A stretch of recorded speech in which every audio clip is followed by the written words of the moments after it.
You know, there's certain moments in our life we never forget, and one of those moments for me was the day I arrived here in Toronto. My twin brother and I were 15 years old. We had taken the bus from Peterborough. It was one of the longest bus rides of our life.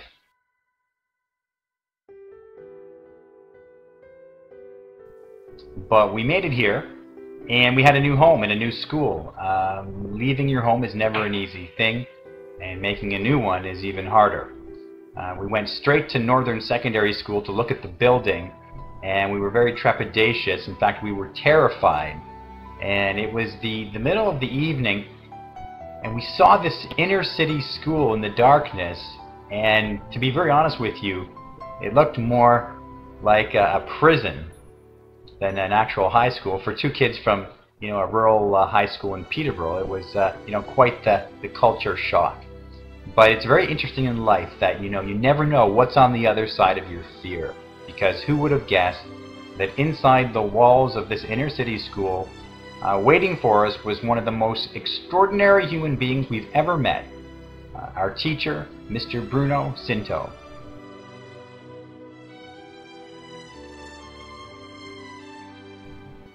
So my twin brother and I were living on our own just a few blocks away from Northern Secondary School, and by no coincidence we ended up in the law class of Mr. Bruno Scinto.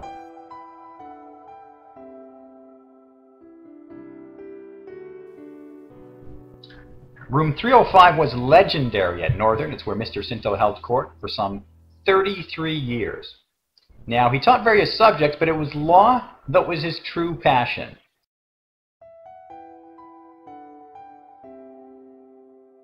Many people don't know this, but he was always earmarked to become an attorney himself. He always had his sights set on law school, but unfortunately, when his own father passed away unexpectedly when he was a young man, his dreams of law school were quickly dashed. And this is a dream that he could never recapture, unfortunately. So instead of practicing it, he taught it. And man, did he teach it. From the moment I saw him, I was completely enthralled. His passion, his intensity, his tenacity was something of the likes I had never seen before, quite honestly. He entered the classroom more, not like a teacher. I remember this very clearly. He entered the classroom more like a prize fighter, definitely somebody on a mission.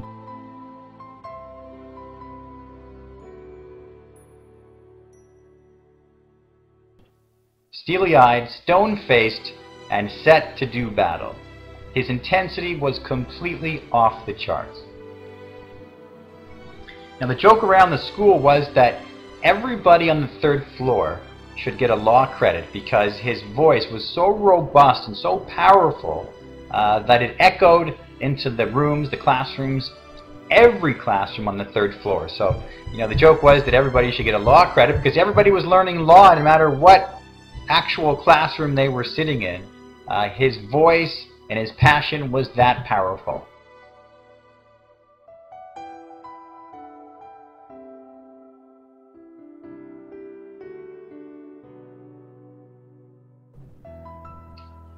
One of the popular themes of some of our favorite Hollywood films is the proverbial relationship between the mentor and his student. Whether it's Rocky and his grizzled mentor Mickey, or Ralph Macchio and his wise karate master in the Karate Kid series, it seems we never forget about the pure-hearted mentors who lift their students to greatness. My relationship with my law teacher felt every bit as magical as something you would find in an epic Hollywood film. When I was 15 years old, I got this crazy idea, and I was always full of crazy ideas, and nothing has changed. But I got this crazy idea to create Northern's first ever live after-school talk show.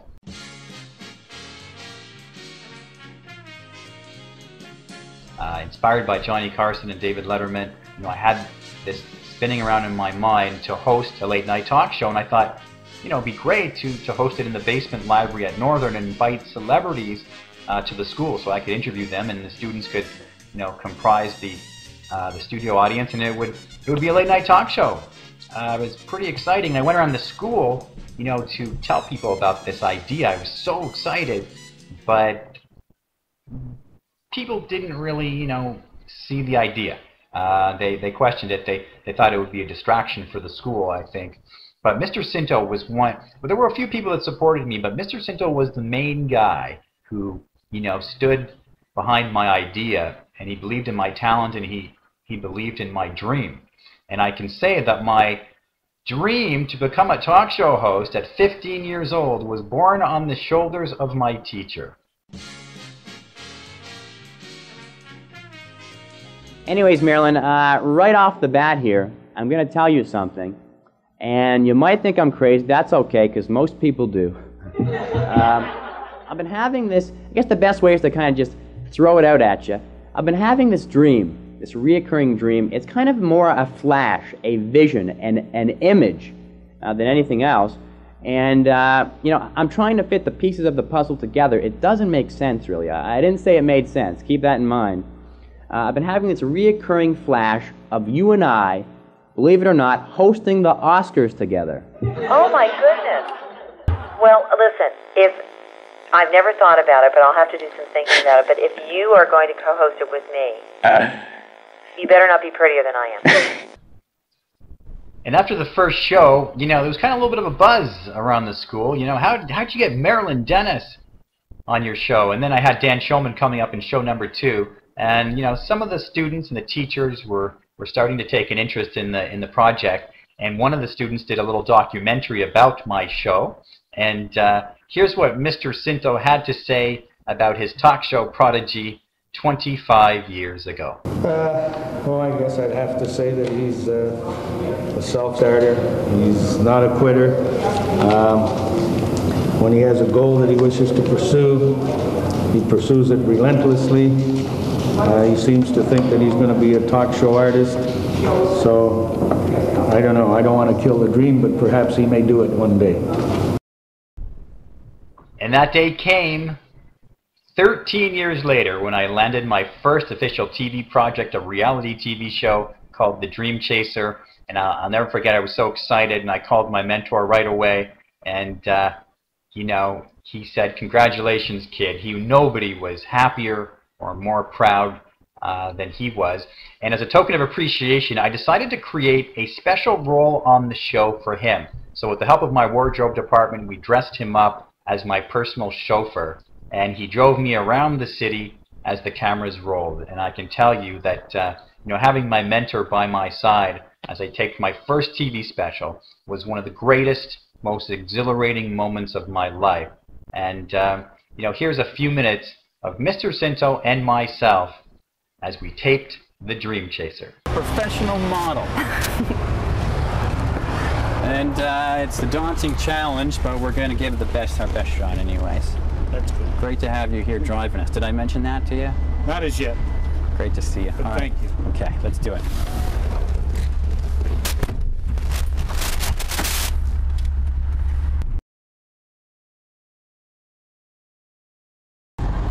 We'll do dialogue here. We're probably going to cut it though, okay?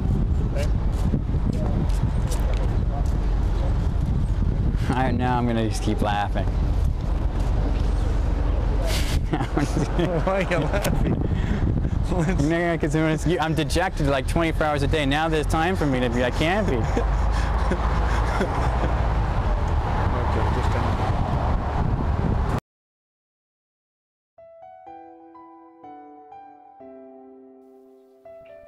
In life, what could be more exhilarating than becoming close friends with the person we idolize the most? That's the way it was with Mr. Scinto and myself throughout high school, and after I graduated, we kept in touch, going to hockey games and dinners and lunches, and he was always in the front row at my live comedy shows. He always said that he was my biggest fan, but in truth, I was a much bigger fan of his. One of the things that comes to mind now, I was talking to my twin brother about this. He was a remarkable friend, and what made him such a good friend was he had this uncanny ability to absorb your burden. I'm not sure if you have friends like this, but if you do, you're very lucky because it's a remarkable quality. He didn't just listen. He was willing to absorb some of your burden, some of your pain, some of your anguish. He had remarkable empathy. That's the word I'm looking for. And, you know, after talking to him, you would walk away and you would feel a little bit lighter because he was willing to take some of your, you know, some of your anguish. A spectacular quality, and I think that was his hallmark as a friend.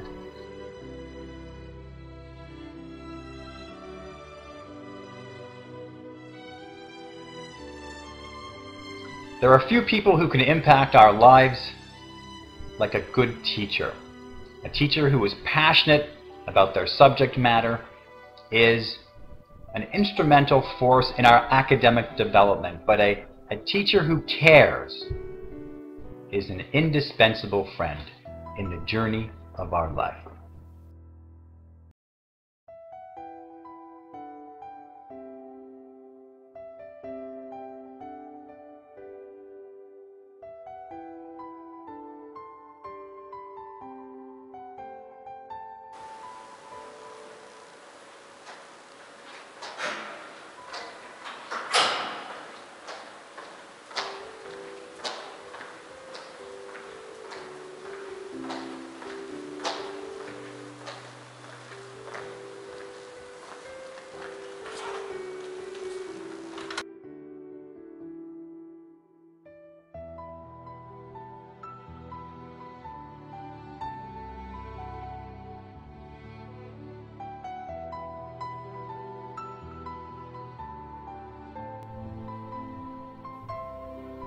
In closing, I just wanted to say to you, sir, if you're listening, and I have a good feeling that you are, I do believe in my heart that you can see now better than you ever could see, you can hear better than you ever heard, and so then, to you, thank you so much for everything. I love you very much. I think you knew that, but I just wanted to end by saying that. And something else that I never said to you, but again, I think you knew this as well. Of all the teachers in my life, you were my favorite. And you'll never really know how much inspiration you gave my twin brother and I, but we really appreciate it very much.